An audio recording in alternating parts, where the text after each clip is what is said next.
Movies and vehicles, as you know, are intertwined. Seldom do you see a movie without some sort of a vehicle playing a role. In westerns, it's the stagecoach or a covered wagon. In sci-fi, it's a starship or an exotic vehicle of some kind. In disaster movies, it's usually an airplane or a fire truck. In mysteries, a killer truck, such as in Duel. Comedies, a funny car or truck, like the Munsters coach. So, let's go to Hollywood. Hi, I'm Logan, the 64th Gear Jammer Skeele, and this is Toy Talk. Today, I thought it would be fun to start a new periodic series of videos on Hollywood trucks and models of them. So, let's head out west to a Hollywood backlot where they are filming a movie and talk about some fantastic trucks that appeared on the silver screen. The first video in this series, well, I did it quite a while ago, and you can go catch it with the link in the description below. It's on the GMC Cannonball and the famous truck in a Canadian TV show called Cannonball. Also, while you're down there in the description box, grab my free guide on the Chevrolet heavy trucks that have had movie appearances. So today is really the second in this series, and it is the Steel Tilt Cab by GMC. This truck has played the part of a good guy and played the part of a bad guy. As a character actor, the Steel Tilt Cab has been smashed up, blown up, burned up, and played the part of the hero. Pretty good roles for a truck, that is. Now for a GMC Steel Tilt Cab in a major supporting role. In 1980, Clint Eastwood starred as an idealistic modern-day cowboy who is struggling to keep his Wild West show afloat. Any guesses as to the name of the movie? It's Bronco Billy. Eastwood stars as Bronco Billy McCoy. Sondra Locke stars as Antoinette Lilly. And Scatman Crothers as Doc Lynch. Bronco Billy is the owner of a traveling Wild West show that isn't doing too well. The show hasn't made enough cash to pay his employees more than food and shelter for the last 6 months. To make things worse for the show, Billy picks up Antoinette Lilly at a gas station when she was dumped by her husband of only 1 day. Antoinette is a stuck-up rich blonde who is now penniless and nothing but trouble. Billy can't see it though, as he likes her looks and hires her to be his assistant. Unfortunately, she seems to bring only bad luck as things start to go wrong during the show and business gets worse. Can Bronco Billy overcome these obstacles and come out on top? I'm not gonna tell you.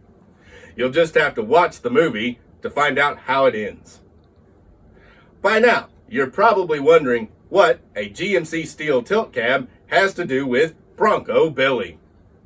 Well, I'll tell you. One of the trucks carrying the show from town to town was a GMC Steel Tilt Cab straight truck towing a camper trailer. In fact, this truck was a star. It carried equipment for the show and was the setting for lots of background drama, including scenes where members of the Wild West show wanted to quit. It even had Bronco Billy graphics printed on the cab doors and box. With its patina and worn-out look in the movie, this GMC Steel Tilt Cab expressed the sentiment of a down-on-your-luck traveling show. And wouldn't that truck have made a really cool 64th scale model? This is the 1960 GMC Steel Tilt Cab single-axle tractor by Neo Scale Models. It's a resin cab sitting on a die-cast frame. It comes in their smaller Neo scale models box with a black plastic display base, clear plastic lid, mirror piece, and hardboard sleeve. Underneath, you can see it has all the warning information, collector's packaging, blah, blah, blah, blah, blah. And it has the item number there of Neo 64075 and a European style barcode. It also says GMC Steel Tilt Cab 1960 on the base plate. Now let's go on and pick this guy up so we can really look at him. It has T&R Wright Express Company on the door. Have no idea anything about that company. If any of you guys know about it, have seen a picture of this real truck, please let me know down in the comments. I would love to know more because I have no idea. I don't even know where this company would have been out of. I can probably get a guess based on the license plate, but still, I have no idea. The resin cab, it's mounted in a set forward position, and you can see where the door goes. Now there's no extra step because this isn't the higher mount, this is the lower mount. It sits on a little V6 gas engine. And you can see the underbody exhaust that comes out and dumps right in front of the rear suspension. It has a little photo etch piece that says GMC 6000 or whatever model number it is. Actually probably 4000. It has the V6 logo right there under the window because this is a gas V6. And the interior on this guy is black. Black seats, black little bench back there, white dashboard. No. Black dashboard, white steering wheel, and black gear shift inside. Mirrors are also painted black on this one. The wheels are black 5-spoke Daytons, very nice hollow Daytons, and they have silver rims. Pretty cool. Neo did a really nice job. They also put a nice vintage tread pattern on them. You can see on the front it has the GMC in the grille, the individual jewel style headlights, and little individual jewel markers down low. Turn signals are amber painted. Well, it's metallic orange to make them look like amber. You can see 2 photo etched windshield wipers there and vacuum formed windows. They give you a great clear view inside the cab. Really nice. They're also trimmed out in black trim paint. Really cool. The mirrors are painted black, as you can see. Now it does have a straight bumper. That plate reads Maryland. So this truck was from Maryland. So if anybody knows about T&R Wright Express Company out of Maryland, let me know. There's also the access places and grills where you could get to check the fluids easily in the engine and probably let in some air into the cab. Around to the passenger side, fuel tank. There was no fuel tank on the driver's, but there is a fuel tank on the passenger side. Same wheels and same other decals. The photo etch part, tampo, and the door handle right there. Really nice truck. Wonder how well these guys rode sitting right up really and truly ahead of the axle, but this was a very popular style truck back in the day. Round to the back, you can see that Maryland license plate. Brake lights, this time not individual jewel style, they're just red paint on the black and the cast into the frame. It's kind of funny how the brake lights are so different from truck to truck that Neo makes. Tilting them up, you can see that in the light, the vintage tread pattern on the wheels. Really nice. It has a 5th wheel that is pivots a little bit and set up for DCP or top shelf replicas, first gear trailers. Really useful so that we can hook lots and lots of trailers up. You have a little bit of back of the engine detail in the opening there. There's the lever mechanism which allowed you to open it, which is just a torsion bar. It wasn't hydraulics. These guys just had a torsion bar. There's also the air lines and brake electric lines back there. Going underneath, you can see it's mounted as a set back axle by just pushing the cab forward and see the big gap in the front. Neo Skeele models tampoed there. Made in China, cast into the front axle. Has spring suspension with the tie rod there for the steering. No steering on this guy. It doesn't steer, but it does have good free rolling wheels. Some of them get a little stiff, but most of them roll pretty well. To me, it doesn't matter if they get a little stiff because all I'm doing is setting them in a location or on a shelf, and I'd rather they don't roll when they're there, so it doesn't matter to me. You got your drive shaft going to the single rear axle, which is on spring suspension, and it has a real nice differential. See the single fuel tank. It's got 164 GMC Steel Tilt Cab 1960 tampoed on the frame rail. Then on the other frame rail, you can see the underbody exhaust coming out to the muffler and a little turned down tailpipe. Going up above, on the roof, you can see the little roof rib detail, which is cool. A 2-bell chime over the driver's door on that side. So classic of these trucks. Just a single air horn set right there instead of spread across. 5 roof clearance lights, bullet styles that are painted silver, and then metallic orange for lenses, and then you can see the mirrors.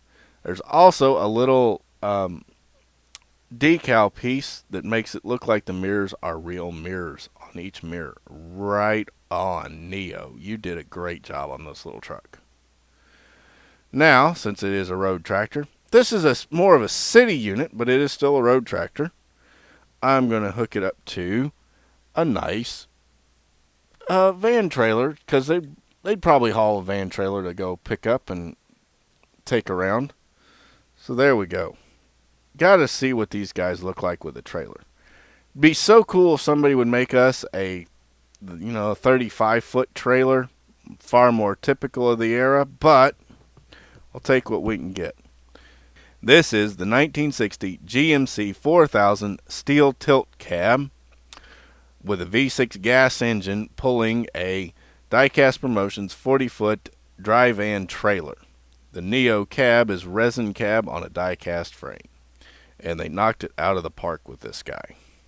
It has T&R Wright Express Company on the door and a Maryland license plate. Again, if any of you guys know anything about this company, found a picture, anything, let me know down in the comments. I know the model I reviewed wasn't a Hollywood star, but it's still a standout for such a tiny model. I still have a limited few of these medium-duty GMCs available with the link in the description below. I also have links to a tandem diesel-powered version, a box truck version, and their Chevrolet brothers. Buy them while you still can. Since Neo is out of business, there won't be any more in the future. Also, don't forget that I have that report on some of the famous Chevrolet trucks that have gone Hollywood. Grab that report with the link in the description as well. As always, please smash that like button. Share this video with your friends and followers. Drop your comments and subscribe for more famous Hollywood trucks. Thanks for watching, everyone. I'm Logan, the 64th Gear Jammer Skeele, and I'll be back soon with another episode of Toy Talk that appeared on the silver screen.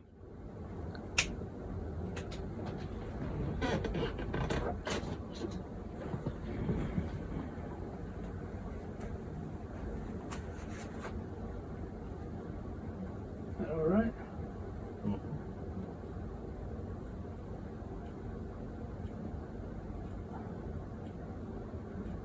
You missed my ear.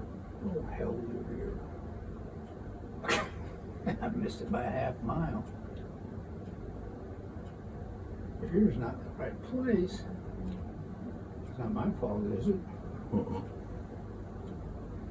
Now you got one eyebrow higher than the other eyebrow. Now we should have done a screen test.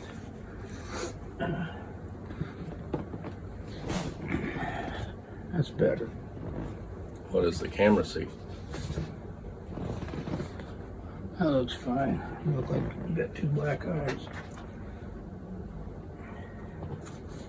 All right. Ready to go? Go. You're tilting it down. Well, I run out of blood in my There. arms. The first video in this series